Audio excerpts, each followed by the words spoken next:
If you've ever noticed that sometimes you can't remember certain years of your life or things just seem really foggy, it's not always bad memories, sometimes it's just a trauma response. When your mind feels unsafe, it doesn't necessarily focus on storing memories, it focuses more on surviving. So when you have those certain years that are a little blurry, it's usually just your brain trying to protect you.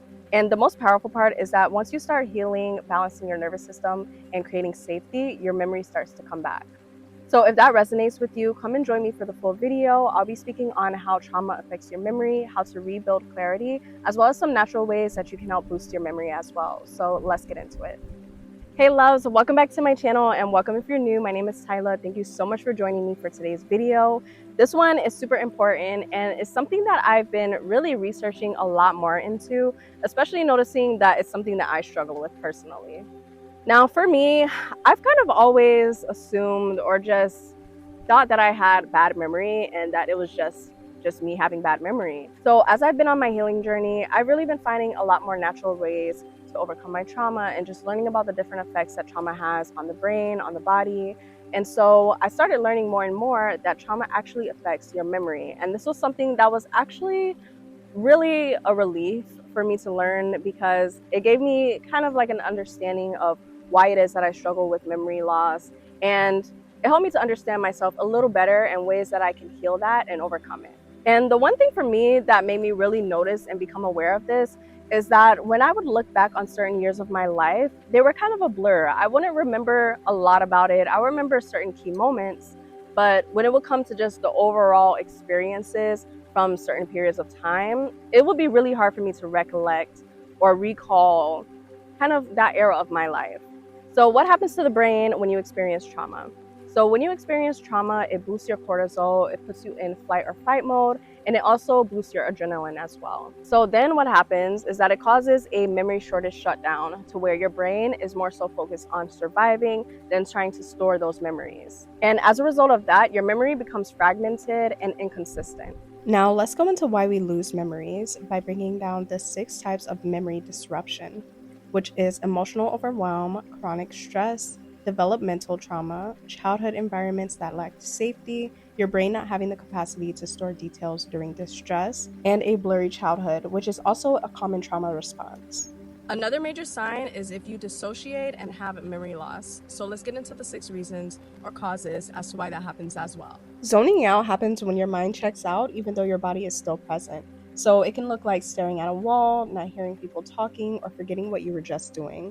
So your brain does this when it feels overwhelmed or overstimulated, and it goes into a mental pause mode to protect you. And since you're not fully present, your memories don't get stored. The next one is feeling disconnected from yourself, and this is that floaty feeling where you don't really feel grounded in your body, so almost like you're watching your life instead of living it. And this happens when your nervous system is stressed and your mind creates distance from your emotions to keep you safe. When you're not fully in your body, experiences don't imprint the same way, so memory becomes patchy. Now, this next one is time gaps or lost time. So this happens when hours pass and you don't really remember what happened during that time. And it's not really dramatic, but it's really subtle. So to give you an example, say that you're going about your day and you look at the time and you're like, wait, how is it already 5 p.m.?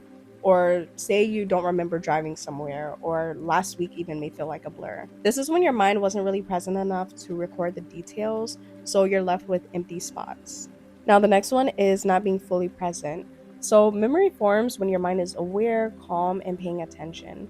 So if you're in stress, survival mode, emotional overwhelm, fight or flight, or freeze, then your brain focuses on protection and not memory. So I'm going to give you an analogy to kind of compare it to. So think of it like trying to film a video while the camera lens is shaking. The footage won't come out clear. Now let's get into why the brain dissociates as protection.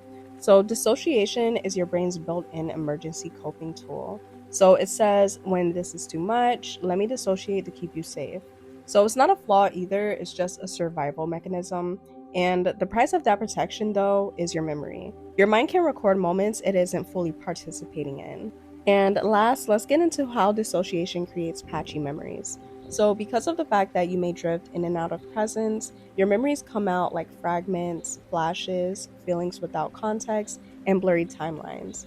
Some everyday signs that your trauma is affecting your memory is if you forget conversations, if you reread texts because you don't remember them, forgetting what you were saying mid-sentence, not remembering parts of relationships, feeling like your life is a blur, and feeling spacey or checked out. But that's not to panic, because there are many ways that you can start to bring your memory back, starting with regulating your nervous system. So when you calm down your nervous system, it helps to improve your memory. And you can also try journaling, mindfulness, therapy, somatic work, routine, and stability, as well as feeling safe in your relationships. Here's also a list of herbs that are great for helping to boost your memory, and just some gentle reminders. So make sure that you check for interactions if you're pregnant, breastfeeding, or on medication. Start with a small amount to see how your body reacts and responds. And remember that consistency is always key when it comes to using herbs. And make sure that you buy from reputable sources for purity and potency. So now that you're aware, you can start to find relief in knowing the causes of why you don't remember certain things, because I know that sometimes in itself can be a little alarming, especially if you're, super young and your mind is still fresh. Sometimes it can get confusing as to why you don't remember certain things, but there's so many different resources and tools that you can do to help balance out the chemicals in your brain and start to regain your memory back. Our body loves us so much to the point where it tries to protect us. So that's something to also give gratitude to as well. But I do hope that you guys enjoyed and that you found this video very useful, that it enlightened you in some way and helps you to just learn a little bit more about yourself.